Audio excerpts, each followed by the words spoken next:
लंका में सीता की खोज। इस प्रकार से सुग्रीव का हित करने वाले कपिराज हनुमान जी ने लंकापुरी में प्रवेश कर मानव शत्रुओं के सिर पर अपना बायां पैर रख दिया। वे राजमार्ग का आश्रय ले उस रमणीय लंकापुरी की ओर चले। वहां पर स्वर्ण निर्मित विशाल भवनों में दीपक जगमगा रहे थे।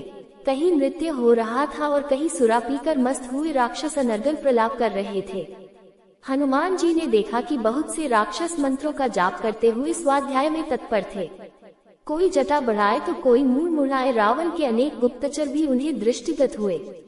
हनुमान जी ने नगर के सब भवनों तथा एकांत स्थानों को छान डाला, परंतु कहीं सीता दिखाई नहीं दी। अंत में उन्होंने सब ओर से निराश होकर रावण के उस राजप्रासाद में प्रवेश किया जिसमें लंका के मंत्री, सचिव एवं प्रमुख सभासद निवास करते थे। उन सब का भली भांति निरीक्षण करने के पश्चात वे रावण के अत्यंत प्रिय गृहशाला की ओर चले। वहां की सीढ़ियां रत्नजटित थीं। स्वर्ण निर्मित वातायन दीपों के प्रकाश से जगमगा रही थीं। स्थान स्थान पर हाथी दांत का काम किया हुआ था। छतें और स्तंभ मणियों तथा रत्नों से जड़े हुए थे। इंद्र के भवन से भी अधिक सुसज्जित इस भव्य शाला को देखकर हनुमान चकित रह गए। उन्होंने एक और स्फटिक की सुंदर पलंग पर रावण को हुए मदिरा के मद में पड़े देखा, जो कि अनिंद्य सुंदरियों से घिरे हुए था। उसके नेत्र अर्धनिमीलित हो रहे थे। अनेक रमणियों के वस्त्राभूषण अस्त व्यस्त हो रहे थे और वे सुरा के प्रभाव से अछूती भी नहीं थी। वहां भी सीता को न पाकर पवनसुत बाहर निकल आए। फिर हनुमान जी ने रावण के अन्य निकट संबंधियों के निवास स्थानों में सीता की खोज की, किंतु वहां भी उन्हें असफलता ही मिली। तत्पश्चात हनुमान ने रावण की पटरानी मंदोदरी के भवन में प्रवेश किया। अपने शयनागार में मंदोदरी एक स्फटिक से श्वेत पलंग पर सो रही थी। उसके शय्या के चारों ओर रंग बिरंगी सुवासित पुष्पमालाएं झूल रही थीं। उसके अद्भुत रूप, लावण्य, सौंदर्य एवं यौवन को देखकर हनुमान के मन में विचार आया, संभवतः यही जनकनंदिनी सीता है। परंतु उसी क्षण उनके मन में एक और विचार उठा कि ये सीता नहीं हो सकती, क्योंकि रामचंद्र जी के वियोग में पतिव्रता सीता न तो सो सकती है और न इस प्रकार आभूषण आदि पहनकर श्रृंगार ही कर सकती है। अतएव ये स्त्री अनुपम लावण्यमयी होते हुए भी सीता कदापि नहीं है।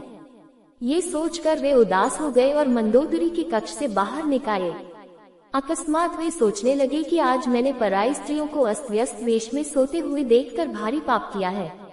वे इस पर पश्चाताप करने लगे। फिर यह विचार कर उन्होंने अपने मन को शांति दी कि उन्हें देखकर मेरे मन में कोई विकार उत्पन्न नहीं हुआ, इसलिए यह पाप नहीं है। फिर जिस उद्देश्य के लिए मुझे भेजा गया है, उसकी पूर्ति के लिए मुझे अनिवार्य रूप से स्त्रियों का अवलोकन करना पड़ेगा। इसके बिना मैं अपना कार्य कैसे पूरा कर सकूंगा। फिर वे सोचने लगे, मुझे सीता जी कहीं नहीं मिली। रावण ने उन्हें मार तो नहीं डाला? यदि ऐसा है तो मेरा सारा परिश्रम व्यर्थ गया। नहीं, मुझे यह नहीं सोचना चाहिए। जब तक मैं लंका का कोना कोना न छान मारूं, तब तक मुझे निराश नहीं होना चाहिए। ये सोचकर अब उन्होंने ऐसे ऐसे स्थानों की खोज आरंभ की जहां तनिक भी असावधानी उन्हें यमलोक तक पहुंचा सकती थी। उन स्थानों में उन्होंने रावण द्वारा हरी गई अनुपम सुंदर नागकन्याओं एवं किन्नरियों को भी देखा, परंतु सीता कहीं नहीं मिली। सब ओर से निराश होकर उन्होंने सोचा, मैं बिना सीता जी का समाचार लिए लौटकर किसी को मुख नहीं दिखा सकता। इसलिए यही रहकर उनकी खोज करता रहूंगा अथवा अपने प्राण दे दूंगा। ये सोचकर भी उन्होंने सीता को खोजने का कार्य बंद नहीं किया।